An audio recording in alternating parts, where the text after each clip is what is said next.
శ్రీమద్ భాగవతంలో కూడా రెండు సన్నివేశాల్లో వరహ అవతారం ఉందన్నమాట.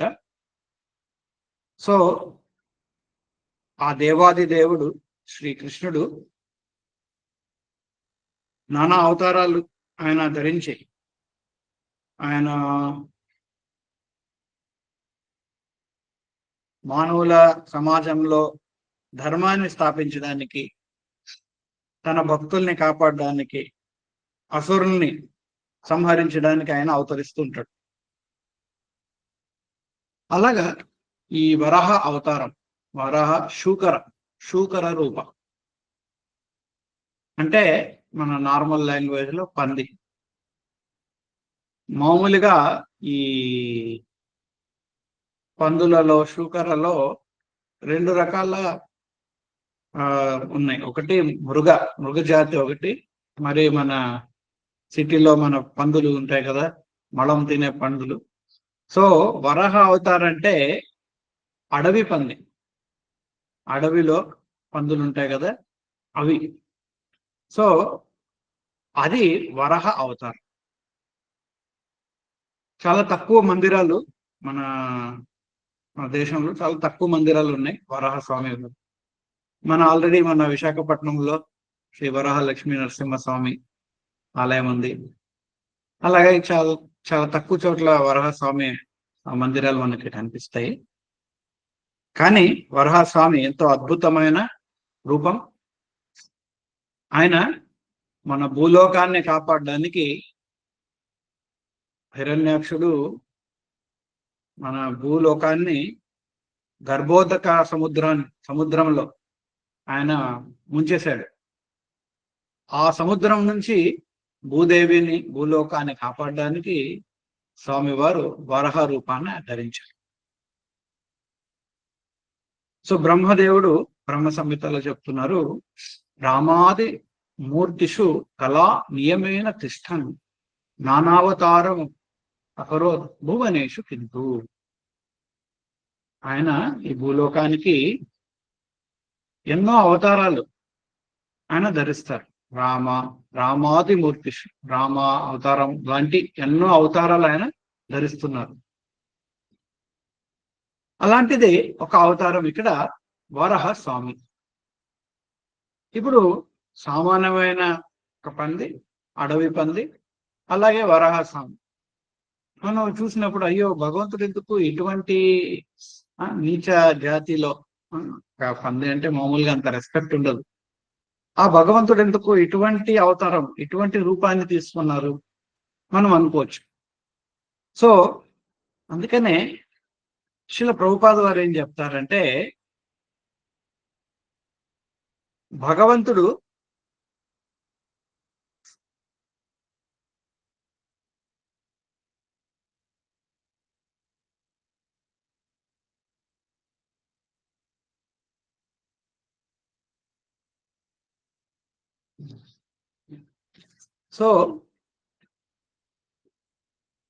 భగవంతుడు ఆయన దివ్య పురుషుడు. ఆయన ఏ రూపం ధరించినా ఆయన దివ్య స్థానం ఏటదే భగవంతుని స్థానము ఆయన పోగొట్టుకు. మనమందరము కూడా 84 లక్షల జీవరాశులలో మనము దేహాలు మారుతూ ఉంటాం. జీవులు ఒకరోజు రాజు అయి ఉండొచ్చు, ఒకరోజు పేదవాడుగా జన్మించవచ్చు, ఒకరోజు మనిషిగా జన్మించవచ్చు, ఒకరోజు పశువుల జాతిలో మనం జన్మించవచ్చు. కానీ భగవంతుని రూపం అలా కాదు. భగవంతునిది దివ్య రూపం. అందుకనే భగవంతుని ఏ రూపమైనా కూడా భగవంతుని ఆనందం కోసం ఆయన స్వీకరిస్తాడు. రామ అనే పదానికి అర్థం ఏంటి? ఎవరైతే మనకు ఆనందం కలిగిస్తారు, ఆనందం కలిగించేవారు.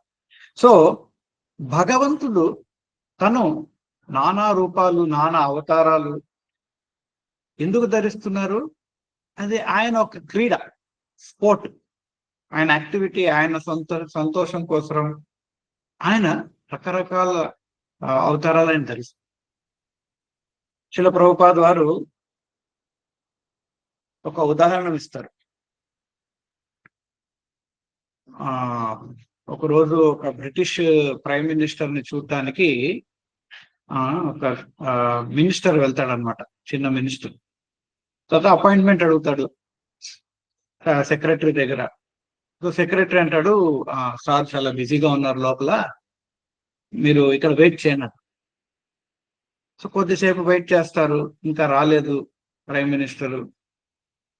గంట అయిపోయింది, 2 గంటలు అయిపోయింది, ఏంటప్ప అంత బిజీగా ఉన్నారు ఈయన అని కనుక్కోవడానికి ఆయన వాకిలి కొద్దిగా తెరిచి తొంగి చూస్తారు ఏం జరుగుతోంది లోపల. చూస్తే ఆశ్చర్యపోతాడు. అక్కడ లోపల ఆ మంత్రి ప్రైమ్ మినిస్టరు తను తన మనవడిని తన నెత్తి మీద కూర్చోబెట్టి, తను గుర్రం లాగా మారి తన మనవడిని తన నెత్తి మీద కూర్చోబెట్టి గుర్రం లాగా శబ్దం చేస్తున్నాడు. ఆయన తన మనవడేమో గుర్రాన్ని పద ముందుకెళ్ళు అని ఆదేశం ఇస్తుంది. అండ్ ఆ ప్రైమ్ మినిస్టర్ ఎంతో ఆనందంగా అతనిచ్చిన పిల్లవాడిచ్చిన ఆదేశాన్ని పాటిస్తూ ఆనందంగా శబ్దం చేస్తూ వెళ్తాం. సో ఇక్కడ తన తండ్రి, తన తాతగారు ఎవరు? Prime minister of United Britain. ఆ కాలంలో బ్రిటన్ అంటే ప్రపంచం అంతా తానే పరిపాలించే వాళ్ళు. అటువంటి వాడు తన మనవుడి కోసము గుర్రంగా మారింది. సో తన సంతోషాని కోసం, చల్లగా భగవంతుడు తన సంతోషం కోసం, తన స్వేచ్ఛతో, ఏ ఒక్క ఫోర్స్ కాదు. మనమందరము కూడా ఒకరోజు ఏదో ఒకసారి మనం పంది శరీరాన్ని తీసుకుంటాం, కానీ అది మన సంతోషం కాదు. మనం కర్మానుసారంగా మనకు కర్మ బంధనంతో, కర్మ ఫోర్స్ వల్ల మనము ఆ శరీరాన్ని మనం తీసుకుంటాం. అదే కాదు, ఈ శరీరం కూడా అంతే. ఈ శరీరంలో మనకి ఎన్నో నచ్చవు. కొందరికి నల్లగా ఉండడం నచ్చదు, పొట్టిగా ఉండడం నచ్చదు. ఎత్తుగా ఉన్న వాళ్ళు నేను ఎత్తుగా ఉన్నానని వాళ్ళు బాధపడుతున్నారు, పొట్టిగా ఉన్న వాళ్ళు నేను ఎత్తుగా లేదని బాధపడుతున్నారు. సో ప్రతి ఒక్కళ్ళకి ఈ శరీరంలో ఏదో ఒకటి నచ్చదు. కానీ భగవంతుడు అలా కాదు. తన స్వేచ్ఛతో తనకు నచ్చిన శరీరంలో ఆయన అవతరిస్తాడు. అది భగవంతునికి మనకు డిఫరెన్స్ అన్నమాట. సో వరాహ రూపం భగవంతుని సంతోషం కోసం ఆ స్వామి వారు వరాహ అవతారం ధరించారు. అది సచ్చిదానందమైన రూపం. ఇటువంటి జడ శరీరం కాదు, ఇది జడ శరీరం. ఈ శరీరం మరణం ఉంది, చావు ఉంది, జన్మ ఉంది, చావు ఉంది, రెండు ఉంది. కానీ అది సత్. దానికి జన్మ లేదు, మరణము లేదు. అది చిత్, సంపూర్ణ జ్ఞానభరితమైన రూపం. అది మన శరీరంలో ఏ జ్ఞానము లేదు, అంత అజ్ఞానమే నిండుంది మన శరీరం. ఏదో కొంత నేర్చుకుంటే కొంతవరకు తెలుసుకోగలుగుతామే, కానీ ఇది శరీరం జ్ఞానం. అచిత్, అసత్, నిరానందం. మన శరీరము ఎప్పటికీ దుఃఖమే, ఎప్పటికీ ఏదో ఒక నొప్పులు, ఏదో ఒక బాధలు, మానసికమైన బాధ, శారీరకమైన బాధలు, సామాజికమైన బాధలు, ఇవన్నీ కూడా శరీరం వల్ల దుఃఖం అనుభవిస్తుంది. కానీ భగవంతుని శరీరం ఆనందమయమైన శరీరం, ఆనందమయోభ్యాసాత్. సో సచ్చిత్ ఆనంద. యాక్చువల్లీ వరాహస్వామి అవతరించినప్పుడు ఋషులందరూ కూడా వరాహస్వామిని ప్రార్థిస్తున్నారు, కీర్తిస్తున్నారు. ఆ కీర్తనలో భాగంగా వారు వర్ణిస్తున్నారు, స్వామి మీ శరీరము వేద గ్రంథాల సారము. వేద అంటే ఏంటి? జ్ఞానం. సంపూర్ణమైన జ్ఞానము వేదాలు. భగవంతుని శరీరం ఎవరైతే స్టడీ చేస్తారో ఆ శరీరాన్ని చూసిన వాళ్ళు సంపూర్ణ వేదాన్ని చదివిన వారికి ఆ ఎఫెక్ట్ వస్తుందంట, ప్రతిఫలం వస్తుంది. ఆ శరీరం, మన శరీరం చూస్తే ఎవరైనా ఇంకా అమంగళం అయిపోతుంది రోజంతా. అని భగవంతుని శరీరం అనేది వేద గ్రంథానికి సారం. సంపూర్ణ వేదాలన్నీ కూడా భగవంతుని శరీరంలో దాచుంది. అందుకనే తత్ చిత్ ఆనంద శరీరం. మనలాగా నిరానంద అచిత్ అసత్ కాదు, అది సంపూర్ణంగా చైతన్య భరితమైన శరీరం. మన శరీరము జడ శరీరం. అంటే ఈ శరీరం నుంచి ఆత్మ వెళ్ళిపోయింది అనుకోండి, ఇంకా శరీరానికి ఏ ఉపయోగం లేదు, వాల్యూ లేదు. కానీ భగవంతుని శరీరము, భగవంతుని శరీరము భగవంతుని ఆత్మకు వ్యత్యాసం లేదు, రెండు ఒకటే. మనలో రెండు భేదం ఉంది, శరీరం వేరే, ఆత్మ వేరే. అందుకనే ఆత్మ రకరకాల శరీరాలు మారుతుంది. కానీ భగవంతునికి ఆయన ఆత్మ, ఆయన శరీరం రెండు ఒకటే. ఆత్మలో ఏముంది? గుణాలు, సచ్చిదానందం. ఆ సచ్చిదానందం శరీరమే. సో అది ఆచార్యులు ఇవి మనకు తెలియజేస్తున్నారు. అండ్ ఇందాక నేను చెప్పినట్టు భగవంతుడు ఆనందమయోభ్యాస, ఆనందం అభ్యాస అంటే నిరంతరంగా ఆనందంలో మునుగుంటారు ఆయన. ఆయన శరీరంలోనే ఆనందం ఉంది.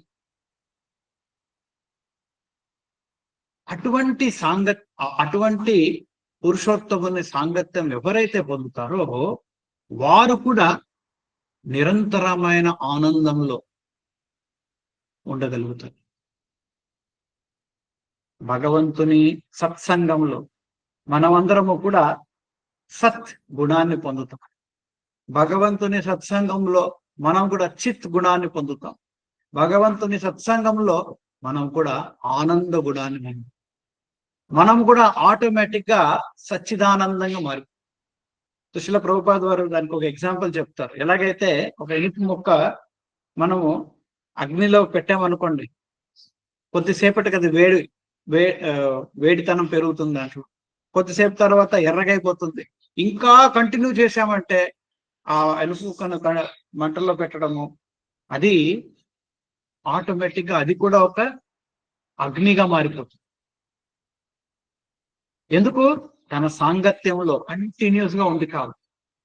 అలాగనే మనమందరము కూడా భగవంతుని సాంగత్యంలో మనం ఉన్నామంటే భగవంతుని సచ్చిదానంద గుణాలు మనందరిలో కూడా దిగుతాయి అన్నమాట, మనందరిలో కూడా ఉద్భవిస్తాయి.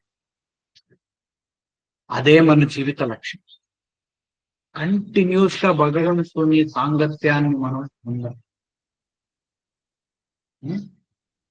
కూడా భగవద్గీతలో చెప్తున్నాడు, అవ్యయ మన భగవంతుని సంఘము ఎప్పటికీ మనం ఆపకూడదు. నిరంతరంగా భగవంతుని ఎంత మనం కంటిన్యూస్ గా భగవంతుని సేవలో ఉంటాం, భగవంతుని సంఘంలో ఉంటాం.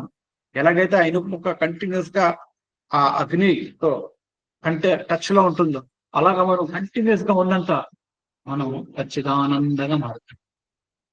అటువంటి సచ్చిదానందంగా మారిన వ్యక్తి ఇంకే జీవుడైనా తనను ముట్టుకున్నాడంటే, తనను తాకాడు, తనను చూశాడు, తనను విన్నాడంటే అతను కూడా సచ్చిదానందంగా మారు. అటువంటి మహనీయమైన పురుషుల్ని మహాత్ములు అంటారు. అటువంటి వారే శ్రీల ప్రభుపాదులు వారు. శ్రీల ప్రభుపాదులు వారు ఎవరైతే ఆయనను చూశారో, ఎవరైతే ఆయనను విన్నారో ఆటోమేటిక్ గా వాళ్ళు భక్తులుగా మారు.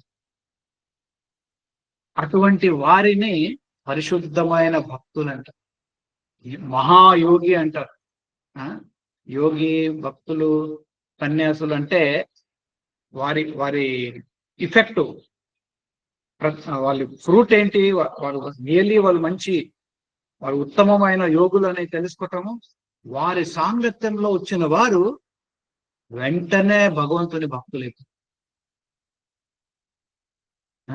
సో మన శ్రీమద్ భాగవతంలో 3వ స్కందంలో భగవంతుని లీలలు వివరించారు వరాహస్వామి.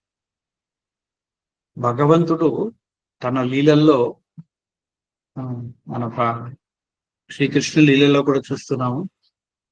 ఆయన గోపికలతో రచించిన లీలలు, గోబాలుకులతో రచించిన లీలలు, తల్లిదండ్రులు యశోదామయి, నంద మహారాజ్, ఎంత ఆనందమయమైన లీల. భగవంతుడు మమ్మల్ని అందరినీ ఆహ్వానిస్తున్నాడు. మీరు కూడా నా సాంగత్యం పొందారంటే ఇటువంటి ఆనందాన్ని మీరు పొందగలరు. ఆ సాంగత్యాన్ని పొందాలంటే భగవంతుని లీలల్ని మనము శ్రవణం వినాలి, కీర్తించాలి. అటువంటి అవకాశం కలిగించడానికే ఆ దేవాది దేవుడు నానా అవతారాలు ఆయన ధరిస్తాడు. భూలోకంలో అటువంటి అవతారాలు ఆయన ధరించి లీలలు రచించి ఆ లీలల్ని మనం స్మరిస్తూ ఉండడానికి ఆ లీలలు ఆయన రచిస్తుంది. ఆచార్యులు ఆ లీలల్ని మనందరి కోసము రచించి ఉంటారనమాట. సో అందుకనే ఆ లీలల్ని మనం కంటిన్యూస్ గా మనం వింటూ ఉంటాం. సో 3వ స్కందంలో ఈ యొక్క వరాహస్వామి లీలలు వస్తాయన్నమాట. ఆ బ్రహ్మదేవుడు మొదటికి తన పుత్రుడైన నారదుల వారికి ఆయన ఈ యొక్క లీలను ఆయన వివరిస్తున్నారు. అలాగే మైత్రేయ ముని విదురునికి కూడా ఈ లీల గురించి చెప్తున్నారు అన్నమాట. మనందరికీ తెలిసింది, ఇంతకు ముందు అదితి మరి కశ్యప ముని సంతానంగా వీరిద్దరు అసురులు, హిరణ్యాక్షుడు, హిరణ్యకశిపు ఇలా జన్మించారు. వారిద్దరూ అదితి కాదు దితి కశ్యప. దితి కశ్యప ఇద్దరు కూడా అశుభమైన సమయంలో వారు సంభోగం చేసుకున్నారు. కాబట్టి ఆ ఒక పరిమాణంలో వారికి హిరణ్యాక్షుడు, హిరణ్యకశిపు జన్మిస్తారు. ఈ హిరణ్యాక్షుడు, హిరణ్యకశిపు ఎవరు? వారు వైకుంఠంలో జయా విజయుడు. వారు చేసిన తప్పుకు చతుర్ కుమారులు వారికి శాపం ఇస్తారు. 3 జన్మలు వాళ్ళు భూలోకంలో అసురులుగా జన్మించాలి. అలాగే వారి జన్మ ఈ యొక్క సంఘటన జరగడానికి, చతుర్ కుమారులు సామాన్యంగా వారు సాధువులు, వారికి ఎందుకు కోపం వస్తుంది? సాధ్యమే లేదు. ఉత్తమమైన సాధువులు, మామూలు మన భూలోకంలో ఉన్న సాధువులు కాదు, ఉత్తమమైన సాధువులు. వారు వైకుంఠం చూడడానికి అర్హులు అయిన వారిలో ఏ ఒక్క దోషాలు ఉండవు.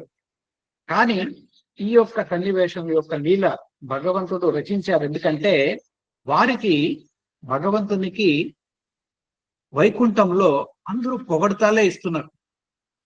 అందరూ భగవంతునికి సేవించే వాళ్ళే ఉన్నారు. ఎవరు ఎదురు తిరిగే వాళ్ళు లేరు. ఒక్కొక్కసారి మనకు కూడా ఇంట్లో, సపోజ్ ఇంట్లో అందరూ కూడా ఎస్ బాస్ అంటున్నారు అనుకో, మనకు కూడా బోరు కొడుతుంది. ఎప్పుడో ఒకసారి ఎవరైనా నేను చేయలేను అని ఎవరైనా కొద్దిగా చేస్తే అదొక లైఫ్ లో అదొక మసాలా బాగుంటుంది, అదొక ఆనందం. సో అలాగే భగవంతునిలో కూడా ఆ కోరిక ఉంది. సో భగవంతునికి కూడా ఎవరో గొడవ పడాలి, యుద్ధం చేయాలి, తీవ్రంగా తనను ఖండించాలి అనే భగవంతునికి కూడా ఆ కోరిక ఉంది. కానీ వైకుంఠంలో వారికి ఎదురు తిరిగే వాళ్ళు ఎవరున్నారు? ఎవరు లేరు. అలాగా భూలోకంలో ఎవరైనా ఉన్నారా? అంత భగవంతునికి సంతోషం కలిగే అంత గొడవ చేసే వాళ్ళు ఎవరైనా ఉన్నారా? అందుకనే ఆయన భక్తులలో ఒకరిద్దరిని ఆయన సెలెక్ట్ చేసి ఆయన భూలోకాన్ని తీసుకొచ్చి వారిని అసురులుగా మార్చి వారి ద్వారా అతి ఇష్టమైన ఎదురు తిరిగేలాగా వారు భగవంతుడు లీలలు వచ్చారు. సో ఆ ఒక్క పర్పస్ తో యాక్చువల్లీ ఈ యొక్క చతుర్ కుమార్ కోపిగించుకునేది మళ్ళీ ఈ జయా విజువులు వారు 3 జన్మలు అసురులుగా మారడం అనేది జరుగుతుంది. సో అలాగా హిరణ్యాక్షుడు, హిరణ్యకశిపు వారు దితికు కశ్యప వారికి జన్మిస్తారు. జన్మించిన వెంటనే హిరణ్యకశిపు ఇద్దరిలో పెద్దవాడు అనమాట, అన్నయ్య. అన్నయ్యకు ఎంతో సంతోషం కలిగించాలని హిరణ్యకశిపు హిరణ్యాక్షుడు ఏదేదో చేయటానికి సిద్ధంగా ఉంటాడు. తనను సంతోషించాలి అని దేవతలందరి మీద దాడి చేస్తున్నాడు, హింసిస్తున్నాడు. అది చూసినప్పుడల్లా హిరణ్యకశిపు ఎంతో ఆనందిస్తున్నాడు. తనను ఇంకా ప్రసన్నించాలని హిరణ్యాక్షుడు తను వరుణ దేవుడి దగ్గరికి వెళ్తాడు. వరుణ దేవుడి దగ్గరికి వెళ్ళి వర్ణలోకంలో వరుణ దేవుని దగ్గరికి వెళ్ళి వరుణను తనను ఛాలెంజ్ చేస్తాడు. రా మనం యుద్ధం చేద్దాము అంటే ఇదొక అసురు లక్షణం అనమాట. ప్రశాంతంగా ఎక్కడ ఉండరు. ఎవరైనా కూడా పిలిచి రండి ప్రశాంతంగా మనం మాట్లాడుకుందాం అంటారు, కానీ అసురులు ఏం చేస్తారు, వచ్చి గొడవ పడదాంగా అంటారు. సో హిరణ్యాక్షుడు వెళ్ళి వరుణ దేవుడి దగ్గరికి వెళ్ళి, లేదు నీతో నేను గొడవ పడాలి రా. మామూలుగా క్షత్రియుల లక్షణాలు ఏంటంటే గొడవకి ఎవరైనా పిలిచారంటే, యుద్ధానికి ఎవరైనా పిలిచారంటే తిరస్కరించుకో. కానీ వరుణకు ఆల్రెడీ ఇతని మీద విసుగు చేసింది.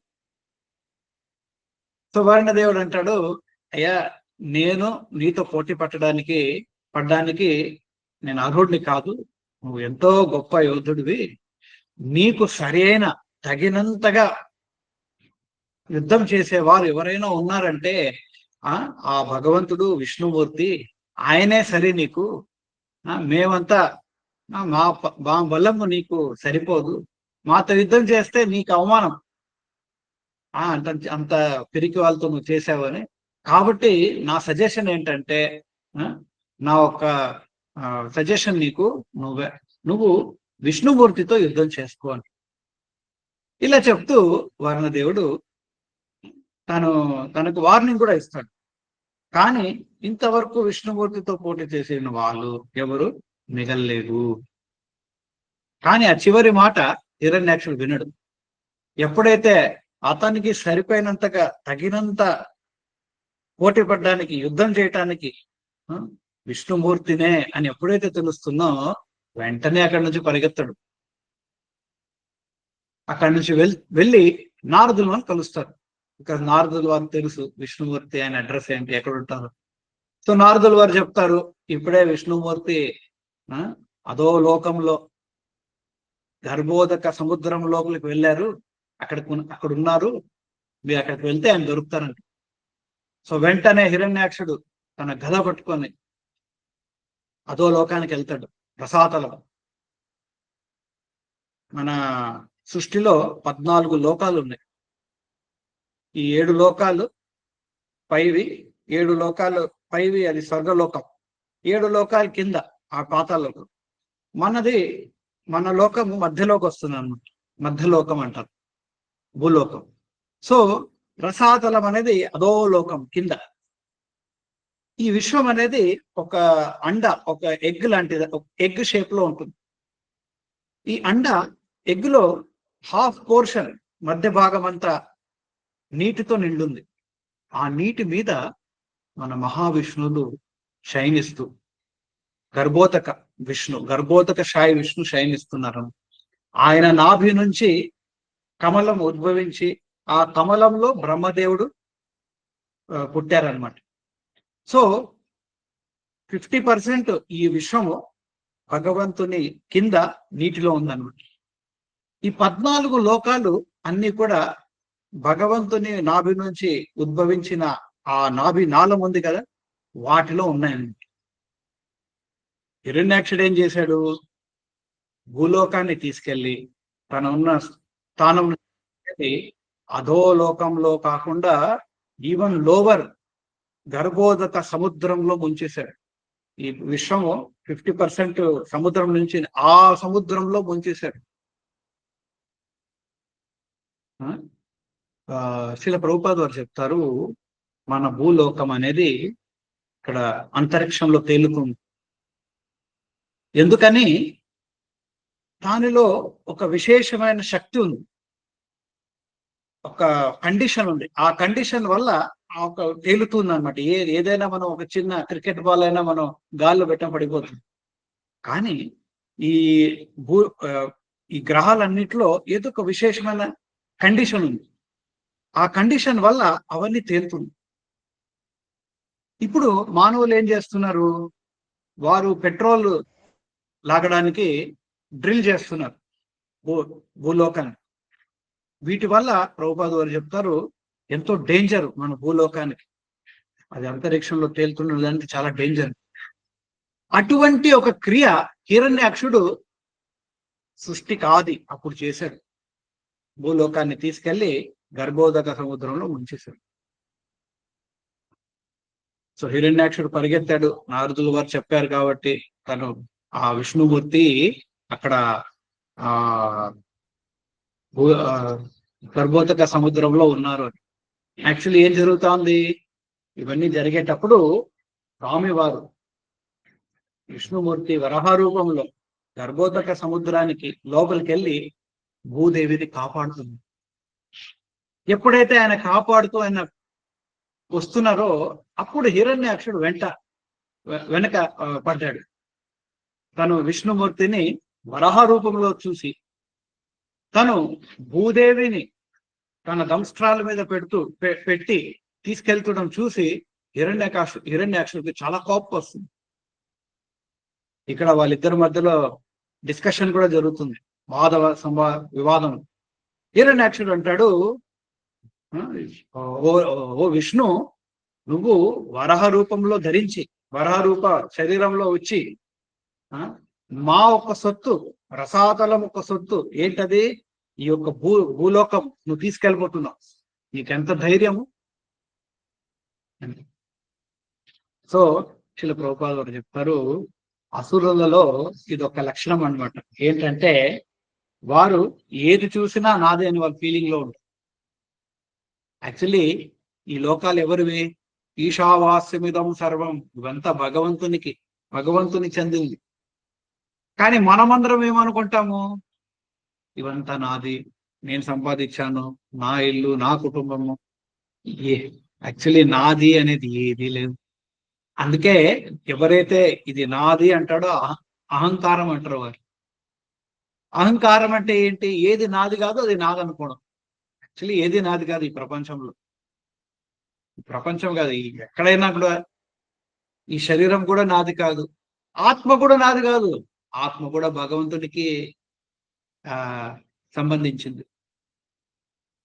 సో ఎప్పుడైతే మనం ఆత్మ సాక్షాత్కారం పొందుతామో, ఆత్మ సాక్షాత్కారం పొందే మార్గంలో మొట్టమొదటి చాప్టర్ లెసన్ ఏంటది?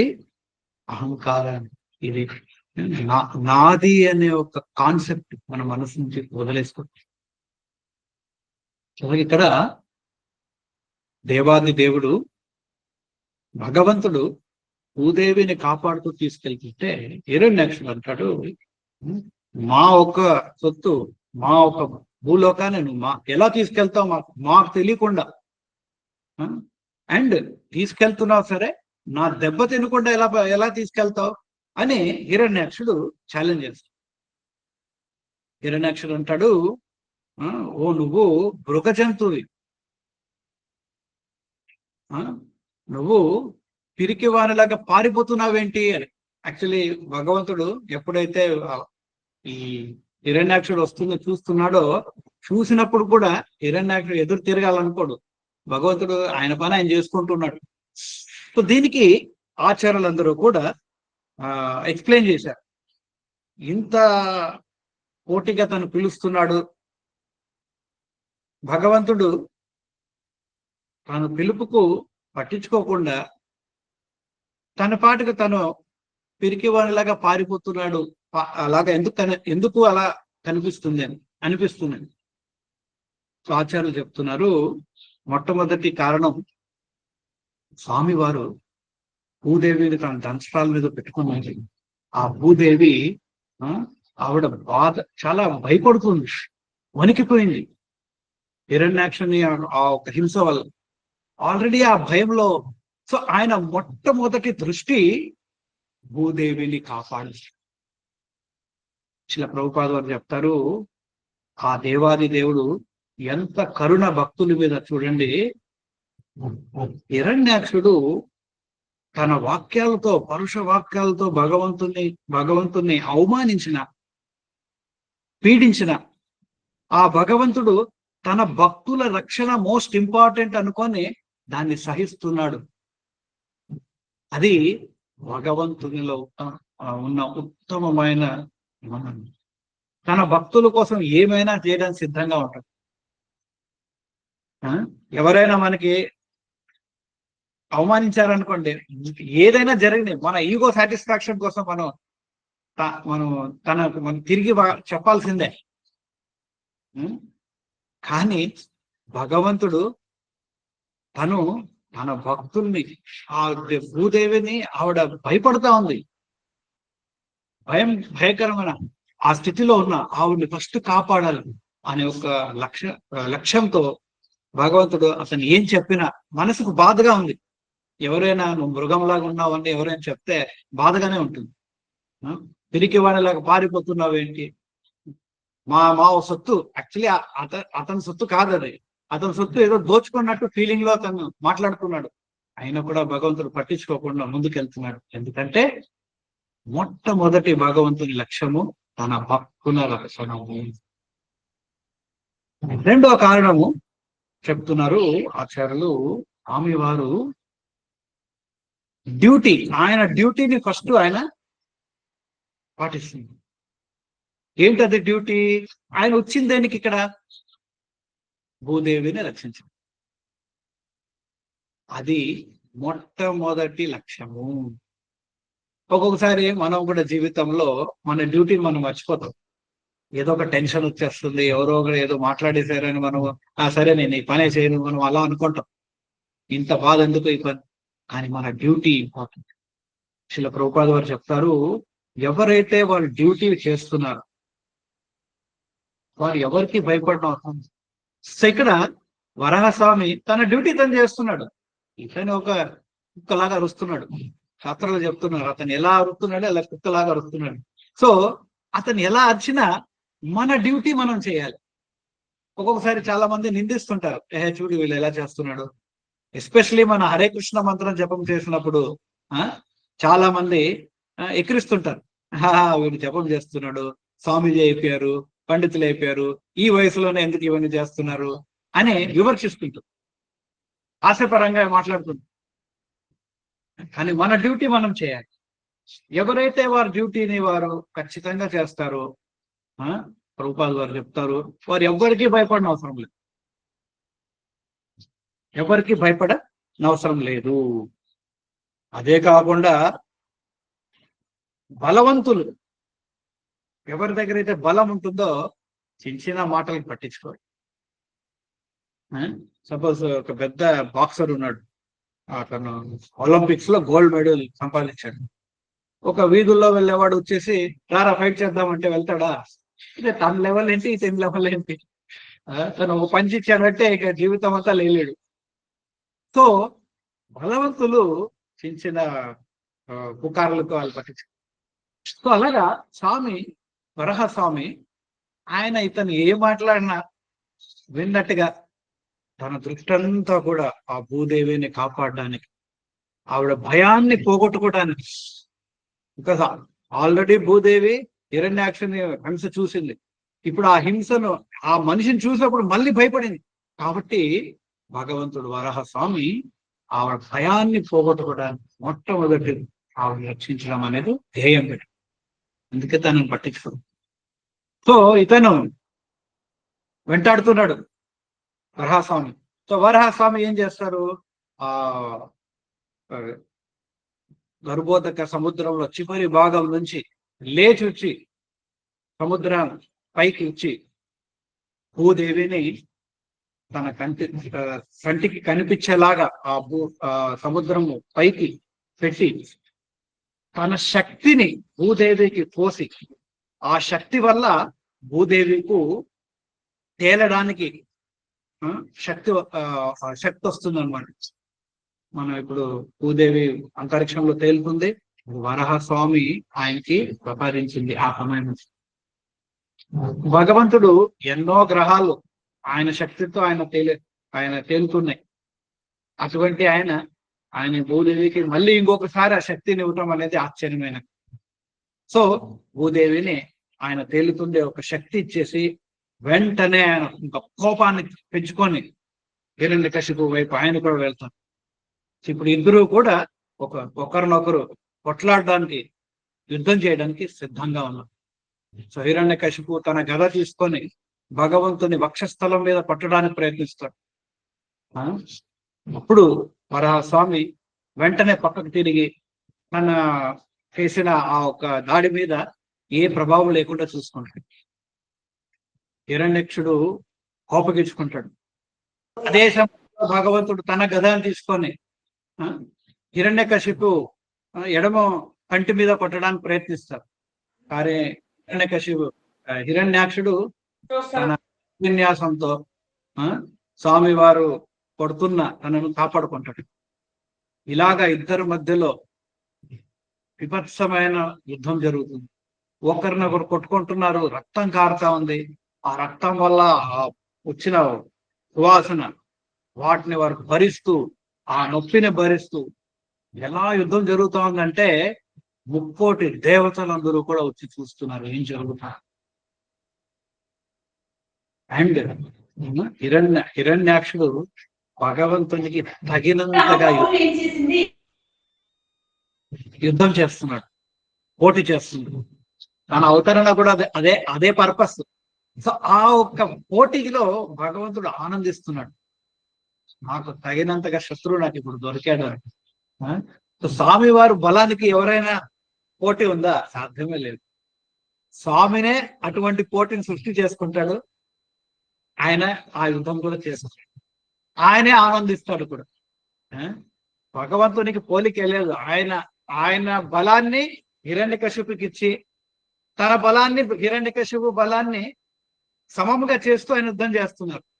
భగవంతుడు నిర్ధారించుకున్నాడంటే తన బలాన్ని పెంచుకొని మళ్ళీ హిరణ్యకశిపుని ఒకే క్షణంలో వధించచ్చు. కానీ ఇక్కడ భగవంతుని సంతోషం కోసం, ఆయన ఆనందంలో ఆయన హిరణ్యాక్షుడికి ఆ బలాన్ని. సో హిరణ్యాక్షుడు కూడా ఏది తగ్గట్లేదు. భగవంతుడు ఒక ఏటేస్తే హిరణ్యాక్షుడు కూడా ఇంకొక ఏటు. అలాగా ఇద్దరు కూడా అది ఆయన పోటీ పడుతున్నారు. ఇక్కడ బ్రహ్మదేవునికి మనసులో ఆందోళన పుట్టుకొచ్చింది, ఏం జరిగిపోతుందో అని. సో బ్రహ్మదేవుడు వచ్చి గట్టిగా స్వామివారికి చెప్తున్నారు, స్వామి ఇప్పుడు అశుభ గల సమయం రాబోతుంది, దయచేసి మీ యుద్ధాన్ని ఈ యొక్క అసురుని సంహరించడానికి మీరు త్వరగా మీరు చేయండి, లేదంటే ఈ అశుభ సమయంలో ఆ అసురునికి బలం పెరుగుతుంది అని బ్రహ్మదేవుడు వేడుకుంటారనమాట.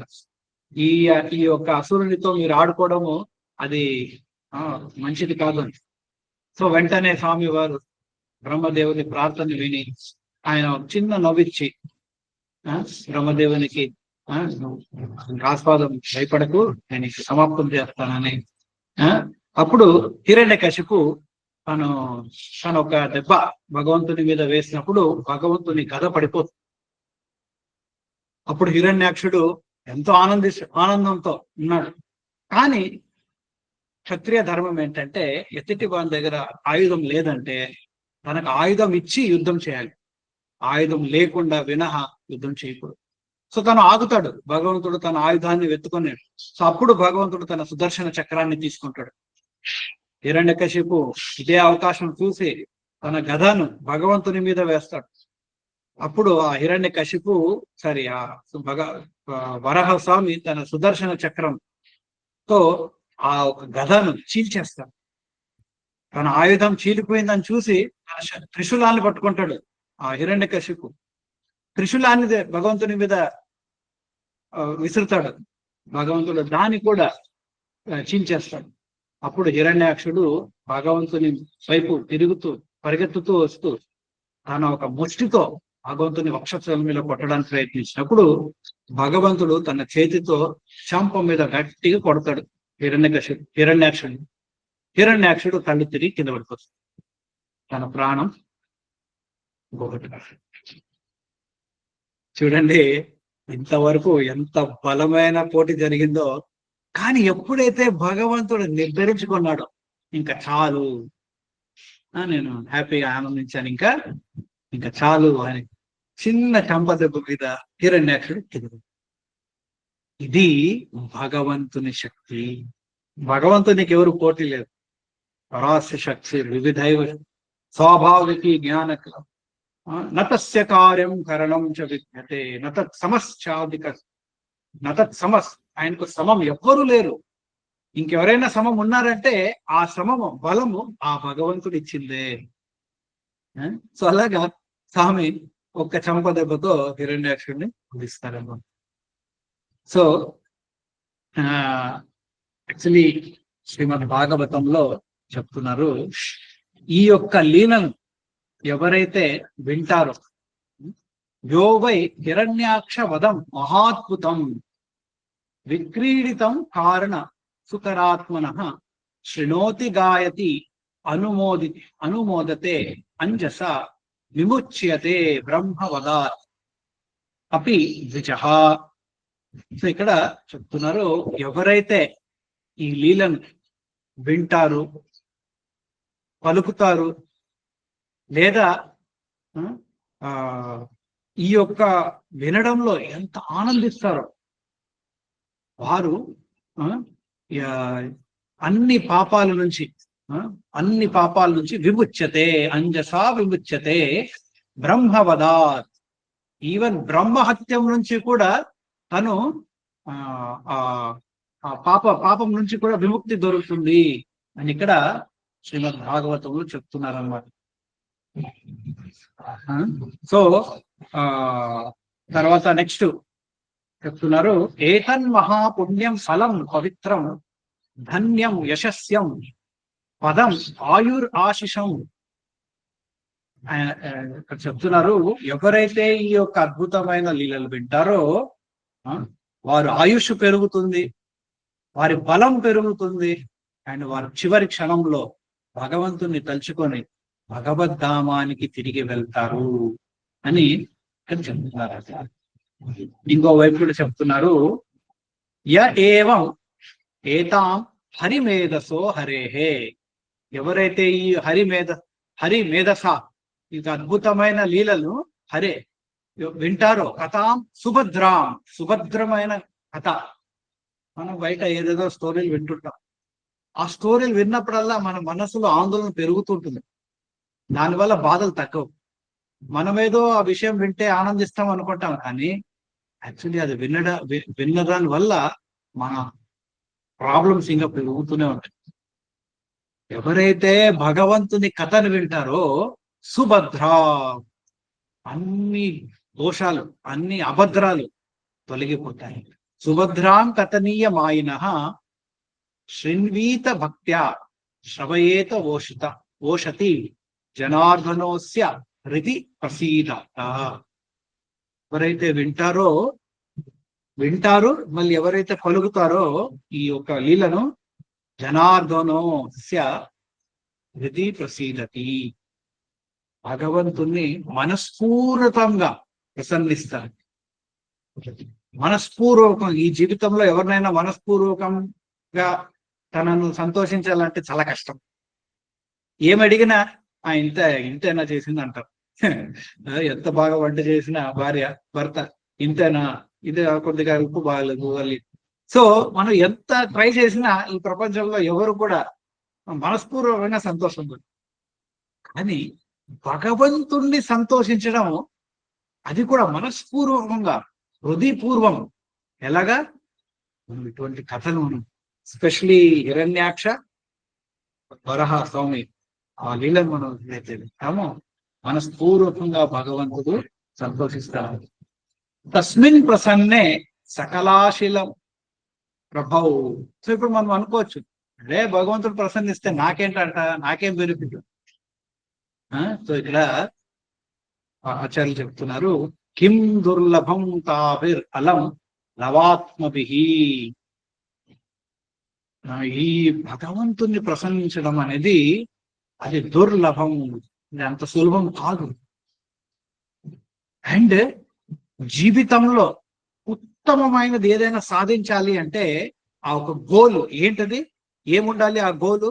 భగవంతుణ్ణి సంతోషించడం అనేది ఉత్తమ లక్ష్యం మానవ జన్మం. ఆ ఉత్తమ లక్ష్యాన్ని మనము జస్ట్ మనం భగవంతుని లీలలు వినడంలో మనం పూర్తి చేయాలి, సాధించగలం. అలాగే ఆ భగవంతుని సేవలో, దివ్యమైన సేవలో ఎవరైతే వినియోగిస్తారో భగవంతుని హృదయాన్ని వారు గెలుస్తారు అనే శాస్త్రాల్లో ఇక్కడ చెప్తారు. తర్వాత చివరిగా ఆచార్యులు చెప్తున్నారు, కో నామ లోకే పురుషార్థ శారవిత్ పురాకథానం భగవత్ కథా సుధా. ఎవరు మూర్ఖులు కాకపోతే ఏ మానవుడైనా ఈ అద్భుతమైన లీలను దేనితో భగవంతుణ్ణి ప్రసన్నించగలము, ఉత్తమమైన పరమ గమ్యాన్ని చేరుకోగలరో దాన్ని తిరస్కరించి ఎవరైతే ఆ భగవంతుని లీలలో ఆసక్తి చూపించారో తను ఆ మానవుడు మానవుడే కాదు, తను మూర్ఖుడు అని కదా. మనం చూస్తాం చాలా మందికి భగవంతుని లీలలో ఇంట్రెస్ట్ లేదా, కృష్ణ కథ నాకు చాలా వర్క్ లో చాలా బిజీ ఉన్నాను, కమిట్మెంట్లు ఉన్నాయి, సంపాదించాలి, శాస్త్రాలు జరుగుతున్నాయి. ఎవరైతే ఆ లీలలో ఈ లీలలో వినడానికి ఆసక్తి చూపించరు, ఎందుకంటే ఇంత బెనిఫిట్ ఉంది. సపోజ్ ఎవరైనా మన దగ్గరకు వచ్చి చూడండి మీరు మీకు ఒక లాటరీ తగిలింది, ఈ లాటరీ మీరు ఇక్కడ ఇటువంటి స్థలానికి వెళ్తే మీకు వెంటనే ₹1 కోటి మీకు ఇస్తారు అని. ఏమో వెంటనే మనలో ఒక ఉత్సాహం పెరుగుతుంది. అవునా, వెళ్ళాలి అక్కడికి, ఎంత అడ్రస్, ఎప్పుడు వెళ్ళాలి, వెంటనే ప్లానింగ్ చేయడం మొదలు పెడతాం. కానీ ఇది విన్న తర్వాత కూడా ఉందా ₹1 కోటి అని ఎవరైతే ఫీలింగ్ లో ఉంటారో, ₹1 కోటి విలువ తెలుసా నీకు అని అడుగుతాం. అలాగా భగవంతుని సంతృప్తి, ప్రసన్నత అసాధ్యమైనది. ఎవరైతే జీవితంలో సాధించగలుగుతారో వారి జీవితం ధన్యమవుతుంది. ఇంకేమీ లేదు జీవితంలో సాధించడానికి అటువంటి వారు. అండ్ అటువంటి సాధన సిద్ధాన్ని మనం సింపుల్ అయిన లీలలు వినడంలో మనం చేయగలం, ఎస్పెషలీ ఈ వరాహ స్వామి లీల. సో దయచేసి ఈరోజు ఈ మంచి అవకాశం ఉంది, ఈ లీల గురించి ఇంకొక 2-3 చెప్పండి. భగవంతుని మనస్పూర్వకంగా సంతోషించండి. నా పని నేను చేశాను, ఇంకా మీ పని మీరు చేయండి. Very nice. And of course special గా 3వ స్కందంలో 13వ అధ్యాయము 19వ అధ్యాయం ఈ లీలను డీటెయిల్ గా శ్రీల ప్రభుపాద వారు వివరించారు. దయచేసి చదవండి. లేదా 1 year బ్యాక్ నేను ఈ యొక్క చాప్టర్ మీద సమ్మరీ చెప్తూ యూట్యూబ్ లో ఉంది, దాన్ని కూడా మీరు వినొచ్చు. సో అద్భుతమైన లీలను వినండి, మళ్ళీ ఇంకా కొందరు చెప్పండి, చెప్పడం మర్చిపోద్దని. ఓకే, హరే కృష్ణ. శ్రీ వరాహ స్వామి హరే కృష్ణ ప్రభు. హరే కృష్ణ ప్రభు. హరే కృష్ణ ప్రభు. హరే కృష్ణ ప్రభు. హరే కృష్ణ హరే కృష్ణ ప్రభు. హరే కృష్ణ ప్రభు. హరే కృష్ణ ప్రభు. హరే కృష్ణ ప్రభు. హరే కృష్ణ ప్రభు. హరే కృష్ణ ప్రభు. హరే కృష్ణ ప్రభు. హరే కృష్ణ ప్రభు. హరే కృష్ణ ప్రభు. హరే కృష్ణ. ఏదైనా ప్రశ్నలు ఉన్నాయా ఇప్పుడు వరకు మాట్లాడిన దాని మీద? కృష్ణ ప్రభు.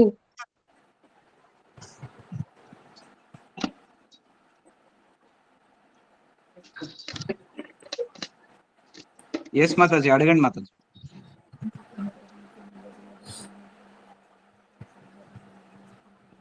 అధ్యక్ష ప్రభు చిన్న అనౌన్స్మెంట్ చేస్తారు, అందరూ దయచేసి.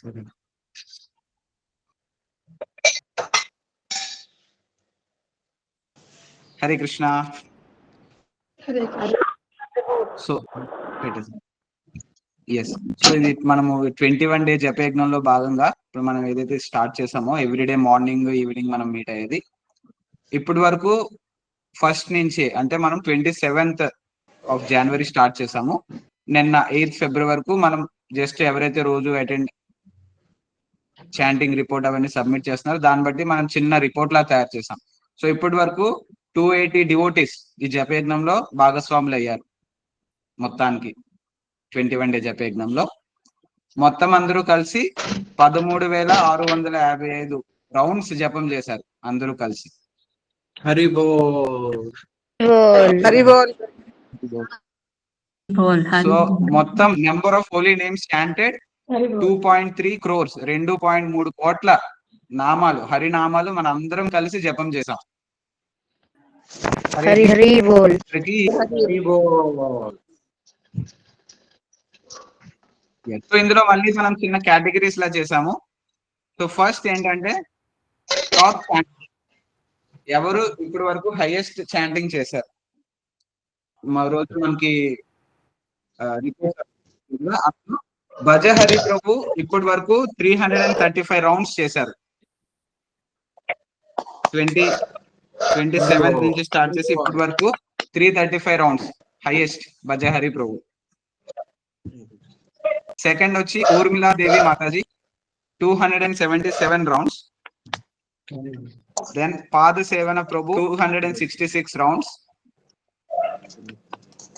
Baby Sarojini Mataji 250 rounds and Sadhvi Lakshmi Devidasi 241 rounds. ఇంకా అందరూ చేశారు, చాలా మంది 200 రౌండ్స్ ప్లస్ చాలా మంది ఉన్నారు.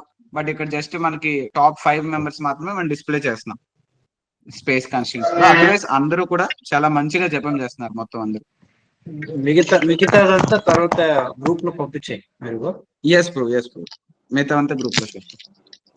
నెక్స్ట్ టాప్ సంకీర్తన లీడర్స్. ఇప్పుడు మనం ఏదైతే ఇది ఉందో జపయజ్ఞ, ఇది దాని కాన్సెప్ట్ మనం ఎలా పెట్టామంటే కొంతమంది సంకీర్తన లీడర్స్ ఉన్నారు, వాళ్ళకి తెలిసిన వాళ్ళందరికీ కూడా పంపించి జాయిన్ చేస్తున్నారు అందరినీ ఈ గ్రూప్ లో. హరినామ జపయజ్ఞంలో అందరూ వచ్చి పాల్గొనండి, అందరూ రాధాకృష్ణ వారి ఆగమనం సందర్భంగా మన అందరం హరినామ జపం చేద్దాం అని చెప్పేసి సంకీర్తన లీడర్స్ కింద రిజిస్టర్ అయ్యారు మన రెగ్యులర్ కాంగ్రిగేషన్ వాళ్ళంతా. సో ఇందులో టాప్ ఇప్పుడు సాధ్వి లక్ష్మీ మాతాజీ తరపున 119 మంది హరినామ జపయజ్ఞంలో భాగస్వాములు అయ్యారు. బిగ్ రౌండ్ ఆఫ్ అప్లాస్ అందరూ. హరి బోల్ మాతాజీ. హరి బోల్ మాతాజీ. 119 రిజిస్ట్రేషన్స్ మాతాజీ తరపున. వాళ్ళందరూ కూడా రెగ్యులర్ గా వస్తున్నారు, రెగ్యులర్ గా మీటింగ్ వస్తున్నారు, మంచిగా జపం చేస్తున్నారు. అట్లా సెకండ్ పొజిషన్ లో లలిత పాద పద్మ దేవి దాసి మాతాజీ తరపున 35 రిజిస్ట్రేషన్స్ అయినాయి. 35 మెంబర్స్ హరినామ జపయజ్ఞంలో పాల్గొంటున్నారు కూడా. Next third position Bharati mataji 30 registrations. Then Vijayalakshmi mataji 24 registrations and Raj Patel prabhu 11 registrations వీళ్ళ తరపున అయ్యాయి. ఇలా అందరూ వాళ్ళు మాత్రమే జపం చేయడం కాకుండా వాళ్ళకి తెలిసిన వాళ్ళు, బంధువులు, రిలేటివ్స్, ఫ్రెండ్స్, కొలీగ్స్ వాళ్ళందరిలో కూడా మన 21 డే జపయజ్ఞ పోస్టర్ సర్క్యులేట్ చేసి అందరి చేత వాళ్ళతో ఫాలో అప్ చేయించి రోజు జపం చేయించి చాలా మంచిగా సర్వీస్ చేస్తున్నారు. సో ఇప్పుడు ఇది ఒక మనకు ఆపర్చునిటీ. ఇప్పుడు ఎవరైతే మీటింగ్ లో ఉన్నారో మీరందరూ కూడా సంగీతం లీడర్స్ అవ్వచ్చు. మీరందరూ కూడా మీకు తెలిసిన వాళ్ళు, మనకు తెలిసిన వాళ్ళు ఉంటారు, పక్క వాళ్ళు, ఫ్రెండ్స్, బంధువులు, వాళ్ళందరికీ కూడా ఇలా జపయజ్ఞం అవుతుందని చెప్పేసి పోస్టర్ పంపించి వాళ్ళని రిజిస్టర్ చేయించి వాళ్ళ చేత కూడా మనం హరినామం చేయించవచ్చు మంచిగా. ఏమైనా ఎక్కువ డీటెయిల్స్ కావాలంటే మీరు మన మీటింగ్ తర్వాత ఒకసారి నాకు కాల్ చేస్తే నేను మీకు పర్సనల్ గా కూడా ఎక్స్ప్లెయిన్ చేస్తాను. నెక్స్ట్ లాస్ట్ రిపోర్ట్ ఏంటి అంటే టాప్ అటెండెన్స్. ఇప్పటి వరకు మనము 27 నుంచి 8 వరకు మొత్తం 26 జపా సెషన్స్ అయినాయి. సో 26 జపా సెషన్స్ ఒక్కటి కూడా మిస్ అవ్వకుండా అటెండ్ అయిన వాళ్ళు 3 ఉన్నారు, 3 భక్తులు. కుసుమ మాతాజీ, పల్లేద లక్ష్మీ మాతాజీ అండ్ ఉదయరావు మాతాజీ 3 కూడా ఒక్క సెషన్ కూడా మిస్ అవ్వలేదు. మొత్తం అన్ని జపా సెషన్స్ అటెండ్ అయ్యారు కంటిన్యూస్ గా మార్నింగ్ అండ్ ఈవినింగ్. అట్లనే ఒక్క జపా సెషన్ మాత్రమే మిస్ అయ్యి మిగతావన్నీ కూడా అటెండ్ అయిన వారు. Next milestone Basavaraj Prabhu, Gruhalakshmi Mataji and Padmavati Devi Mataji. వీళ్ళందరూ కూడా మంచిగా ఒక్క సెషన్ మిస్ అయ్యారు, బట్ మిగతా అన్ని సెషన్స్ కూడా అటెండ్ అయ్యారు. సో చాలా ఎంకరేజింగ్, అందరూ 21 డే జపయజ్ఞాలు చాలా యాక్టివ్ గా పార్టిసిపేట్ చేస్తున్నారు. Hari Bol Hari Bol. So we will continue same 16వ తారీఖు వరకు ఇట్లానే నడుస్తుంది మంది జపయజ్ఞం. Prabhu concluding words. ఎస్, చాలా బాగుంది, అద్భుతం. ఆయన సేవ మనం చేస్తున్నాం భగవంతుడు ఆహ్వానించడానికి. ఇంకా మనం పెంచుదాము జపాన్ని, కొంతమందికి చెప్పండి. ఎవరైతే రావట్లేదో వాళ్ళందరికీ మళ్ళీ ప్రోత్సహించండి. అండ్ ఎవరైతే వస్తున్నారో కంటిన్యూ చేయడానికి వాళ్ళందరికీ ఎంకరేజ్ చేయండి. ఈ యొక్క మన మన యాక్టివిటీ భగవంతునికి ఎంతో ఆనందం కలిగిస్తుంది. రాధాకృష్ణులు విగ్రహ రూపంలో ఇక్కడ అవతరిస్తారు. మన మనసులో కూడా విగ్రహ రూపం నుంచి మన మనసులో కూడా ఆయన ధరిస్తారు. Okay, so thank you very much అందరికి.